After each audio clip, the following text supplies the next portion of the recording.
Hello everyone, welcome to my short commentary. After Trump's return, the United States foreign policy has undergone major changes again. From Biden's approach of forming alliances everywhere, it's now flipped back to Trump's America First style. In particular, when it comes to international organizations that Trump believes don't bring real benefits to the U.S., America is starting to withdraw from them again.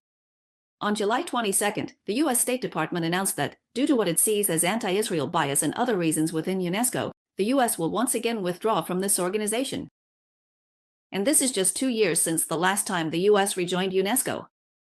U.S. State Department spokesperson Bruce said that this time, America's withdrawal is also related to UNESCO's promotion of divisive social and cultural issues.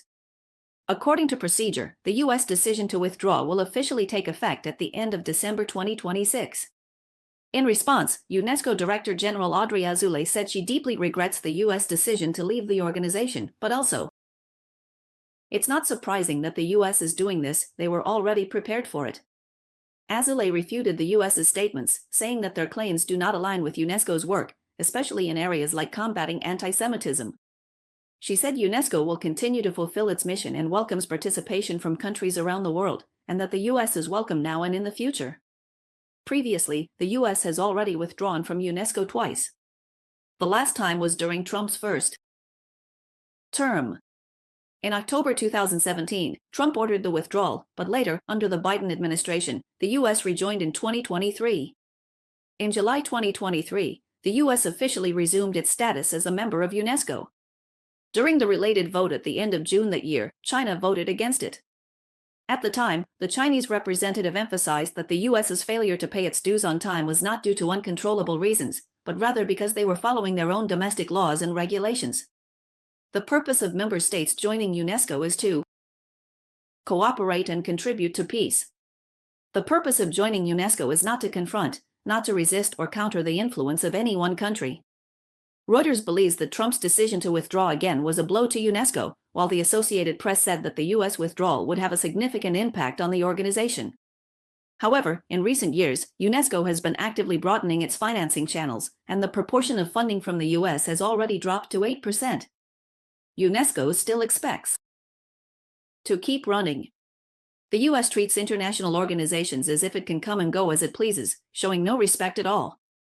However, because of membership fees, or perhaps due to threats from the U.S., these organizations are often unwilling to offend America by refusing its repeated ins and outs. Still, some Western current affairs analysts, faced with such blatant bullying behavior from Trump, have also started to change their tone when analyzing China. On July 20, Andrew Brown, a Pulitzer Prize winner who was formerly a senior reporter for Reuters in Asia and a Wall Street Journal correspondent in China, shared his views on China-US relations as a guest on a New Zealand TV program. It's definitely worth watching. Brown said that the United States underestimated both the humanity of the Chinese people and the strength of China's manufacturing sector. Although the Trump administration was full of confidence at the start of the trade war, in the end, China completely suppressed the Trump administration on the fronts of tariffs, rare earths, and supply chains, forcing the U.S. side to fully concede. He also emphasized that China's system actually functions extremely well, and some people have misjudged this in the past, putting blind faith in the so-called China economic collapse theory. When it comes to Trump returning to the White House. Regarding U.S.-China relations, Brown believes that the two sides almost completely lack trust at the strategic level. The two countries are not only competitors, but also rivals, and in some aspects even adversaries. However, in this trade contest, the outside world has also discovered that these two economies are actually closely interconnected. He said this conflict began with the tariff war initiated by Trump, who kept raising the stakes, increasing tariffs from 50% all the way up to 145%. But China, you could say, was completely suppressed the Trump administration. Brown believes that no other country dared to retaliate against the Trump administration, as if they were supposed to silently endure all of this. But China didn't do that. The two countries confronted each other, raising tariffs to 125%, and trade was almost completely banned. In the end, the U.S. gave in, they completely surrendered. So, they went to Geneva to remove most of the tariffs. But even that wasn't the worst part, the worst was yet to come. Was this supply chain war? The U.S. completely underestimated China's capabilities. Brown noted that U.S. Treasury Secretary Bensant once claimed, "We Americans have a strong hand." But he said that only after both countries revealed their cards did he realize that China was actually holding several trump cards, the most important of which was the rare earth card. He listed two scenarios. He said, for example, if China said, "All right, we'll just shut down your defense industry," they could actually do it, because they control. If the US said, "All right then, we'll stop selling jet engines to China and shut down your entire civil aviation program," China would respond, "Fine, then we'll shut down your car factories." In fact, because of battery issues, Ford actually had to close a factory in Michigan. Brown said that although the US is now investing heavily to build a rare earth supply chain, this will take time and can't be solved overnight. He believes that Trump is currently very eager to hold a summit with the Chinese leader. He really wants to fly to China for face-to-face talks. Trump wants both sides to sit down and settle everything. He also mentioned that the US can't confront China alone, and part of the reason Trump imposed tariffs was to bring manufacturing back to the US. But he believes that without China, America's reindustrialization simply can't be achieved. He gave the example that even if Apple wants to move its production lines back to the US, they would still need to bring along Chinese equipment and machinery. So he pointed out that this isn't just a rare earth issue, it's that China is a global manufacturing giant. The US might be a financial superpower, but China is a manufacturing superpower. This has provided a solid foundation for China's development in future technologies, and China is already leading in certain fields. When it comes to the Belt and Road Initiative, Brown said that China has been subjected to excessive and unreasonable criticism, and that all of this actually started with India. Some analysts keep hyping up the so-called debt trap diplomacy narrative. He said that the so-called debt trap diplomacy is actually a myth.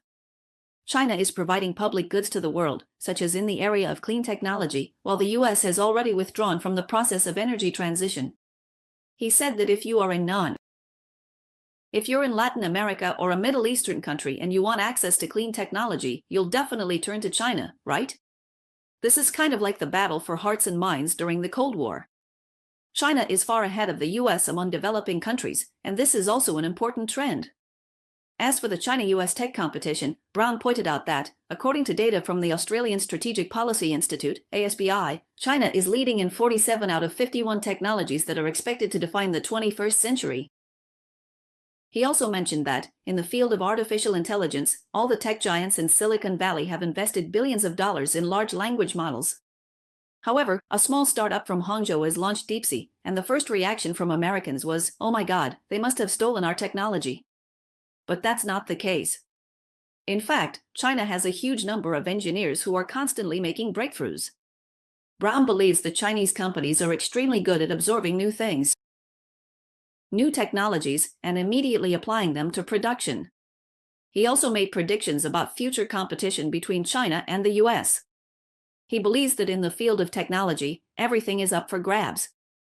The US has a deep capital market and an unparalleled venture capital industry, both of which provide strong support for innovation and also give the US global influence and respect.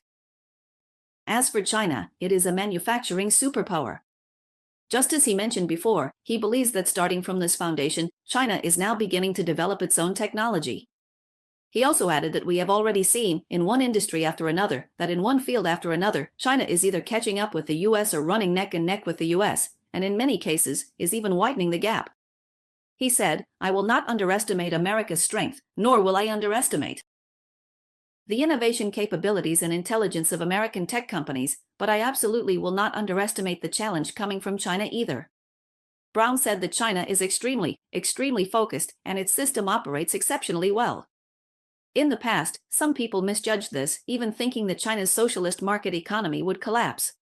While China does indeed face challenges, its capabilities are truly impressive.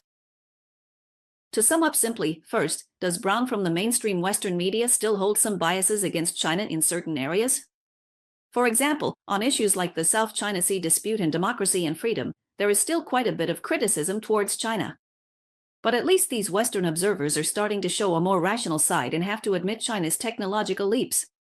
Second, as the West begins to understand the opportunities that the Belt and Road Initiative brings to countries in the Global South, they are starting to take the influence of this project seriously, and so they are no longer just repeating the same old talking points they used to.